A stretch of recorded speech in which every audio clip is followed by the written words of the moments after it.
Hi, my name is Emily, and welcome to my gap year travel journal in which I try different styles of living. Whether it's work, location, hobby, socialization, I want to try it all out until I curate my rhythm and my lifestyle.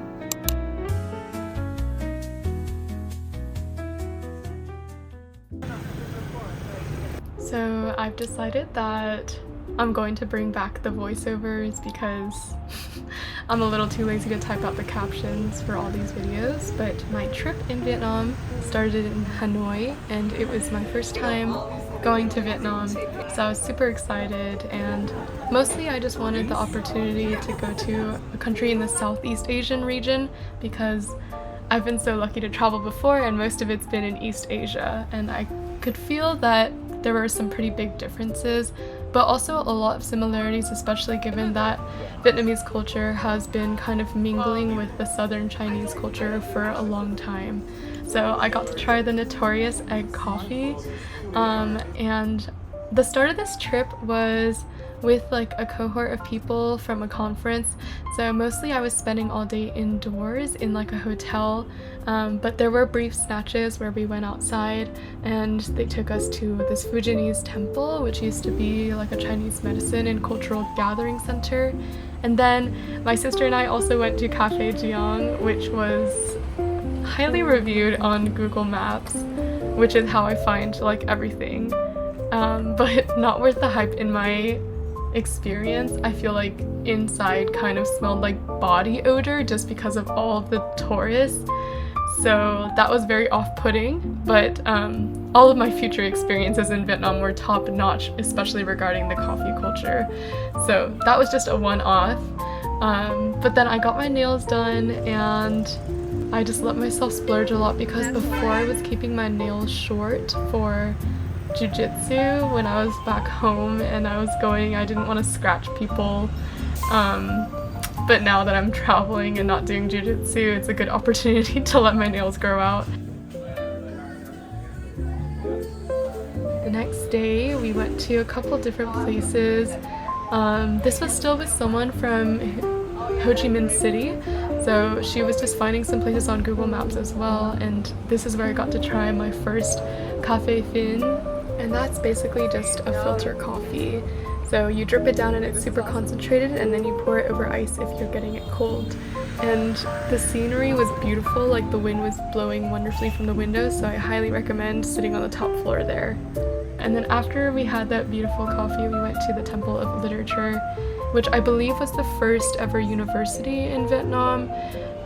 But while we were there, I think there was like a whole ass school like gathering there of all grades, so it was really cute. It reminded me of when I used to go do field trips in like grade school as well.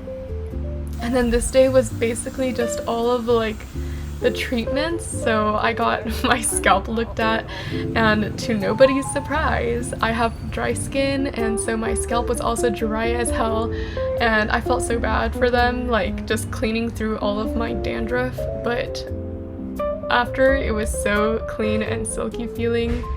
Like my hair has never felt that soft before, and probably never will again because I have not been using conditioner. Like all the places that I'm staying don't have conditioner, so I just don't bother buying any. But yeah, I got that done, and then I think inspired by all the mukbangs that I would watch, I got a Grab delivery, which was super cheap. And this time I was just trying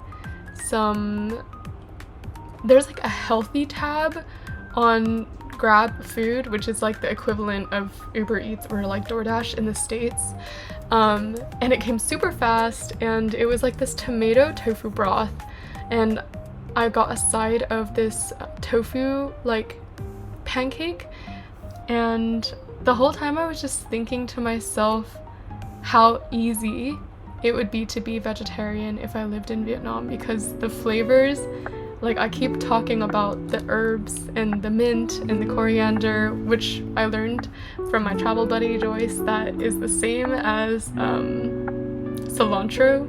I don't know why they have two names for the same thing, but coriander and parsley, and it's also good.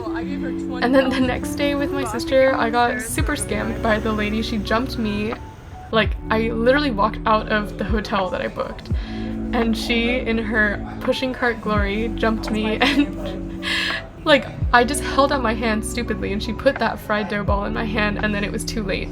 And then I was like, okay, I'll buy like 2. And then she just kept putting more and more in a bag. And then by the end of it, I ended up giving her like, I think 200,000 Vietnam dollars, which is like the equivalent of maybe like $8 US. So it's not that bad, but it's like bad in terms of getting scammed. So that was my lesson for the rest of the trip, and I became much more immune and hands stayed locked by my side. And then after we got our morning coffee, we went to go to Train Street, which is like the tourist place where people take photos on the tracks.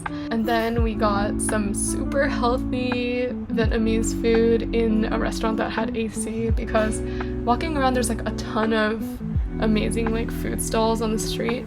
However, like, I have nothing against getting low to the floor, but it was really hot, so we went to a fancier place for the AC.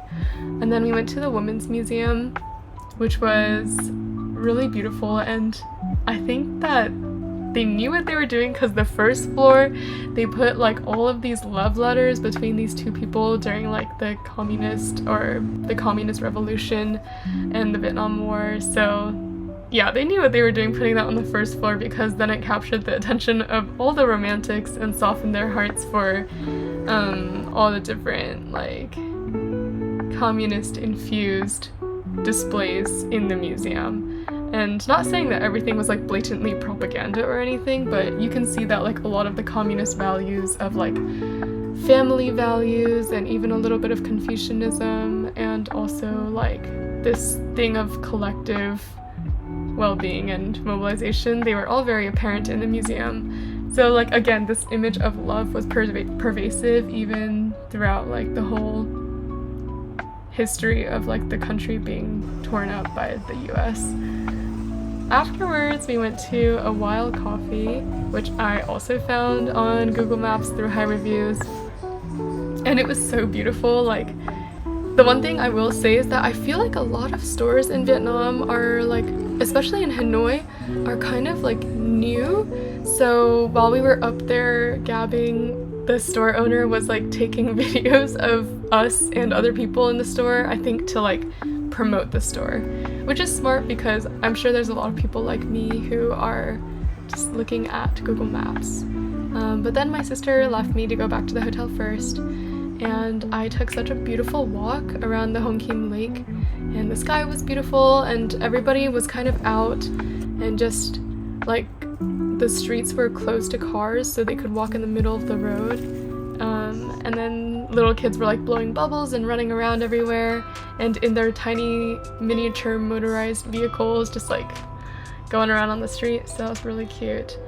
And I was resisting it so hard, but yeah, we grabbed again, because my sister and I, one thing about us is we're gonna enable each other to be lazy and not go outside. So this time my sister got bun cha because I had such a good experience with it.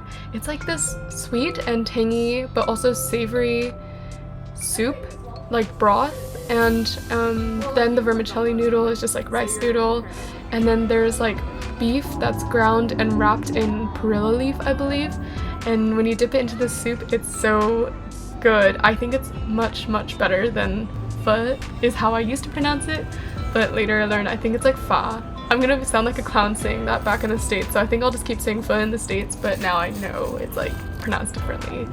After we ate our takeout, we went out to get some chae, which I've also been really wanting to try, and I got the durian flavor with tofu pudding inside of it, and it was so yummy, and it kind of prepped me for the durian adventure. And then I read the book that I got at the bookstore earlier. It's called The Song of Q, and I wanted to read something that was like Vietnamese while I was there, so I'm super glad I picked it up.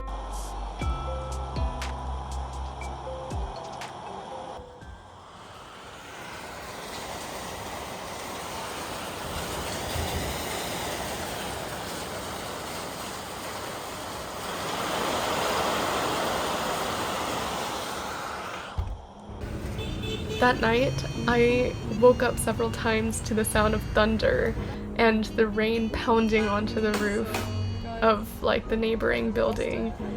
But the next day it was like super clear, like the monsoon just happened and then it went away.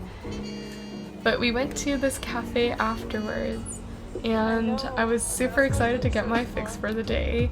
And this time I was really trying to focus more on the difference between Arabica and Robusta beans. And I believe that Vietnam is known more for its Robusta coffee, which actually is stronger caffeine as well as a different taste. And in my humble opinion, I think Robusta is much better. I actually don't like the sour quality of Arabica, although some people describe it as more fragrant. And then afterwards, we kind of walked through a couple of temples that we found along the way.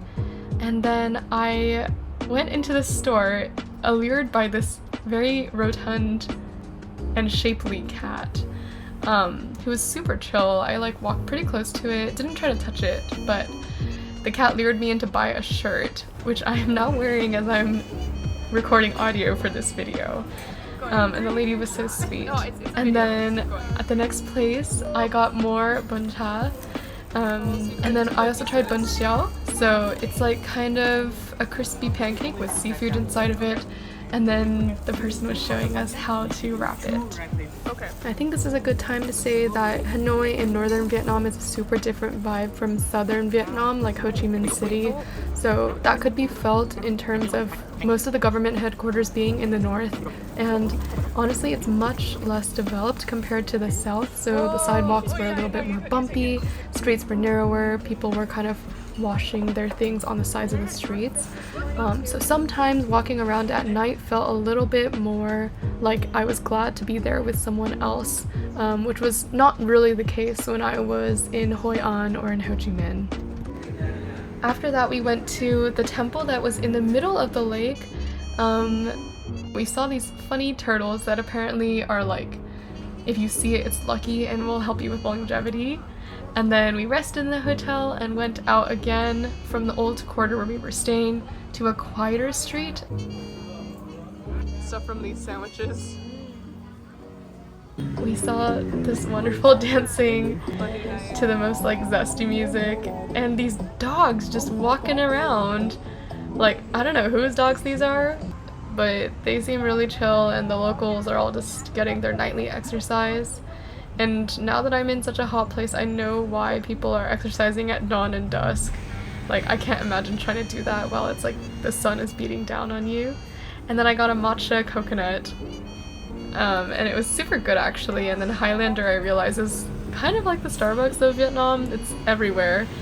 In fact, when we went to the airport, there were like 3 in the vicinity of like 50 feet. It was kind of overkill. And then the next day, we went to Leva Coffee, and it was such a vibey inside and kind of like old wood decor. And then we chose to go sit outside so we could people watch. And actually, one of the ladies biking by, we saw a motorbiker like steal a banana off the back of her cart. Or I didn't see it, but Joyce did while I was gabbing. And yeah, I don't know, petty theft, but feels kind of personal.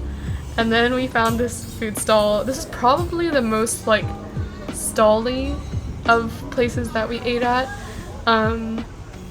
But yeah, I think we were like the only tourists in that store, so I was just pointing at stuff on the menu, but the pho was like really, really fresh and the meat was super tender.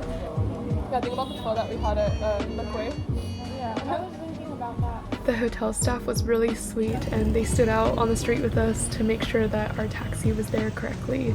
So at this point we're kind of like dragging our luggage with us because we're getting on a plane like in the afternoon, but we went to the Museum of Ethnology and I highly, highly recommend coming to this one because there are so many of the buildings from different ethnic groups that you can actually go inside, and it's kind of breathtaking to see the craftsmanship that goes into these structures. They like use reeds and like palm leaves to build the roofs, and then it's like a lot of high quality wood that I think is like termite resistance because they soak it in mud and ash or something like that as they're like putting it in. So yeah, these structures are built to last. And it smells so good too. Like even on this hot, stinky day, inside it smells like fresh and like So fragrant, kind of like the sandalwood perfumes that people will spray. On this trip, I really wanted to push myself to be a better traveler, and no doubt about it, food is a huge part of culture, but it also meant going to more museums, talking as much to local people as possible, and even though it's hard to make friends when you're moving from place to place, it was still really rewarding, and trying to be better was also manifesting in just opening my eyes as I was walking around places and trying to notice the details more than I would usually. We went to get banh mi before we went on the plane. This local university student who was just sitting casually inside the shop told us to come in because it was really good, and it was really good. It tastes super different from the banh mi in the States, referencing like Lee's sandwiches in San Jose. And then we bummed around for 3 hours and then got our flight.